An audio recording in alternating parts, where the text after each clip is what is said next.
असं वाटतं की राज्यामधली ही सगळीच पदं भूषवलेली आहेत. कधी वाटतं की आपण दिल्लीच्या राजकारणात जावं, कधीतरी लोकसभा लढावी असं वाटतं कधी मनात? मला तरी लोकसभा लढवावी असं मला वाटत नाही. मला राज्यामध्येच राहायचं आहे. माहित नाही आता माझी नाशिकच्या माझी डेस्टिनी मला कुठे घेऊन जाते, पण मला विधानसभेमध्ये काम करायला अधिक आवडतंय आणि राज्यातच राहायचंय मला. खरंय. मला असं वाटतं देवाभाऊ की काय करतात त्याच्यावरती देवाभाऊंची मर्जी.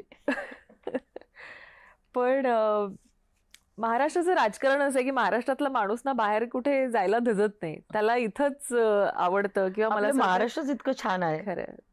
आणि नाशिक काट टाकतंय त्यामुळे बदललेलं नाशिक इतकं डेव्हलप्ड असेल मला वाटतं पोस्ट कुंभमेळा. हो, खूप छान असतं. त्यामुळे खूपच छान आहे. नाशिक कडे बघणाऱ्या चा दृष्टिकोनही खूप बदलेल. पद्धतीने नाशिकला डेव्हलप करण्याचा आणि सगळं आता जे